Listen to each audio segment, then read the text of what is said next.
Schottenheimer out-dueled Brian Daboll, the quarterback whisperer, the guy that everybody said was going to be a good coach here in New York. Now, Daboll obviously is on the hot seat. A lot of people, Vegas had him on the hot seat, the number one coach that might be fired early this season because the Giants over the last 2 seasons have not shown up. They can't find guys in free agency. They bring in Runyon. Has Runyon been really good on the offensive line? So far early this season, he hasn't. In 2 games, Runyon has not been good. And this has been a problem for the New York Giants. Every GM they bring in, every coach they bring in, since Tom Coughlin, go look at the coaches the Giants have brought in and have failed for this organization. This has a lot to do with Mara. And obviously, the organization as a whole, not keeping Saquon Barkley, letting Saquon Barkley go to a nemesis over there with Philadelphia, who wins a Super Bowl last year and almost breaks an Eric Dickerson record that everybody thinks will never be broken. The Giants sitting here today are trying to figure out who's their running back. It's pretty simple who their running back is. We don't know who their running back is. They think it's Scatterboo. Well, Scatterboo had 2 receptions for 14 yards catching the ball. Tracy had 4 catches for 36 yards. They're not getting enough offensively from these running backs. Tracy ran the ball. Yeah, he had 5 attempts. He had 15 yards. He was averaging 3.3 yards a carry. Singletary, the motor, 1 carry for 4 yards.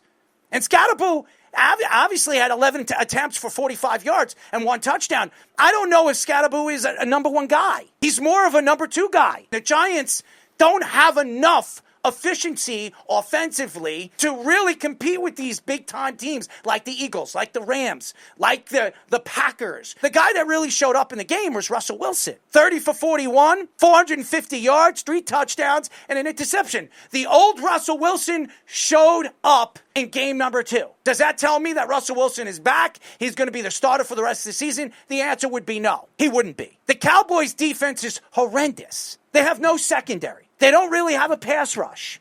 They're using multiple guys at the line of scrimmage. They have nothing. Coaching has a lot to do with this. If your coach cannot call the right timeout, if he can't control the game and the game clock, you don't have the right coach. Robert Saleh's one of those guys. As he's taking, receipts? He's still taking receipts over there in San Francisco, even though San Francisco's 2-0.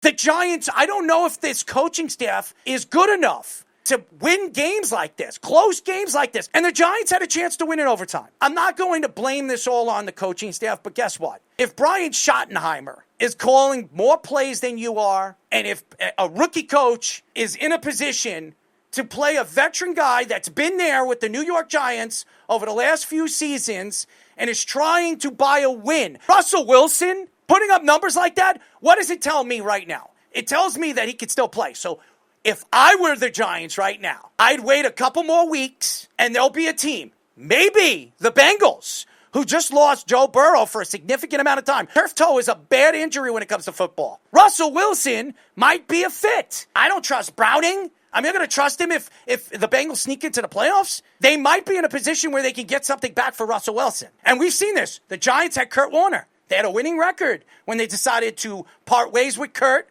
They sent him to Arizona, and they rolled with Eli Manning. There's going to be a time, probably in the next couple of weeks, maybe against the Saints, because I think it's week 5 where they should go to that route. Maybe they go with Jaxson Dart, and then at the trade deadline, which is 2 weeks after that, you trade Russell Wilson. Maybe you get a 3rd-round draft pick for Russell Wilson. Maybe the Bengals will be reaching because they know they're a playoff contender team, and they know they're not getting Joe Burrow back. Well, they'll overextend it and give him a 2nd-round pick. That's where the Giants are going, but I would be upset. Even when they let the Cowboys come back in the game, they still had a chance to win the game. They still didn't quit, even though I believe one way or another, these players are going to quit. Just like the Jets and Garrett Wilson and Aaron Rodgers quit on Robert Saleh last year. I think eventually this team knows that they're not getting overextended as far as their talent is concerned, and they're going to realize they're not going to win more than 5 or 6 games, and they're going to be up there in the top 10 when it comes to draft picks next year. The Giants' strength was their defense. Really, in game number 1, they were not good in game number 2. They were not good. When you're giving Dak Prescott 360 yards and you're letting the running game of Williams run all over you in certain aspects of the game, and by the way, letting CeeDee Lamb and Ferguson and Pickens just completely control the game in the first, not in the first quarter, but from all the way from the third quarter to the fourth, it was pathetic. And that has a lot to do with coaching. That has a lot to do with the defensive coordinator, and it has a lot to do with Daboll. But they fought, they took it to overtime, and then they just bumped into just a hot kicker. The Jets were just absolutely horrible. The Jets made a lot of mistakes. Clemens, that penalty that he had, no nonsense. Aaron Glenn either suspends him in the next game, doesn't play him in the first half. When you do something like that, we saw what he did to the punt returner after game number one. They dropped him. We've heard it from Aaron Glenn. He is not letting any of the players on the team, no matter who you are, Garrett Wilson, who's the star wide receiver, or Breece Hall, who's the star running back, or even Justin Fields, when you make an incompetent play in a game that could cost your team a win, what is he going to do? He's going to drop the hammer on you. And Clemens, to me, that was inexcusable what he did in the game. And we've seen that. Quincy Williams last game, he made a mistake and hit a guy out of bounds, which cost them 15 yards. And maybe the Jets win the game if they didn't get that penalty. They make too many mistakes. And then Josh Allen went out for a couple of plays. Mitchell Trubisky came in. It was a big play that Mitchell Trubisky made, which it doesn't mean anything, but it's Mitchell Trubisky. Justin Fields did not have a good day. 3 for 11. He did have the concussion, and Taylor came in. They couldn't run the ball. The Jets could not run the ball if their life depended on it. Remember, they had over almost 300 yards in game number one against a Pittsburgh Steelers defense, and then in game number two against a Buffalo defense that might be a little bit better than Pittsburgh.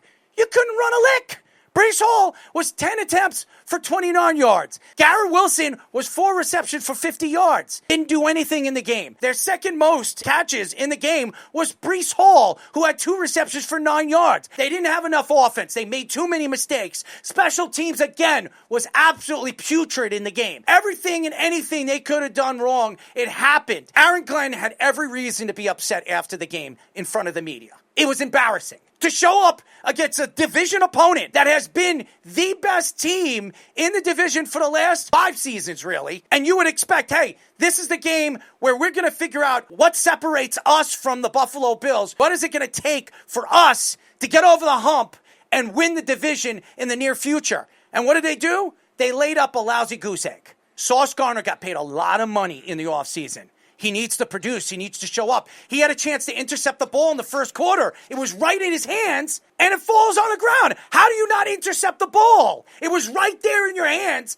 and it goes right through your hands. Sauce Gardner got paid. Garrett Wilson that got paid. If you're making this kind of... Quentin Williams is making, what is he, the 3rd or 4th highest paid defensive lineman in all of the NFL? You're making that kind of money. You have to show up in the big game against those good offensive lines. Sauce Gardner is the highest paid corner in the NFL. You got to show up, and you got to intercept that ball and show why the Jets decided to invest their money into you as a corner. And then Garrett Wilson, he's the 5th highest paid wide receiver in the NFL, and against a secondary that really, it wasn't at full strength. They really weren't.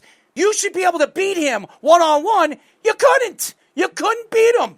And that's what your superstar players need to show up in the big game and produce. And they're just not doing it. If they're not going to do that, the Jets aren't winning that many games. I already predicted the Jets win 5 or 6 games at best right now. And the way they're playing, it could be even worse. And again, Aaron Glenn has every right to be pissed off at this team. Every right. I love what he had to say. I love what he said at the press conference. I love what he said today. We have to play better. We have to show up in the big game. And in the second half, if we get outplayed in the first half, we got to show up in the second half and punch these guys in the lip. If they're not going to do that, this team doesn't have an identity. They need to find it, and they need to find it soon, because teams, it's only going to get harder. The schedule is going to get harder. They're playing the Buccaneers next week. You think the Buccaneers are going to play lolly-dolly with them? They're going to go out there, and they're going to beat the living you-know-what out of them. And they're going to Buccaneers Village. They're going to Tampa, and Tampa is not one of those places you want to play in, especially against a defense that good.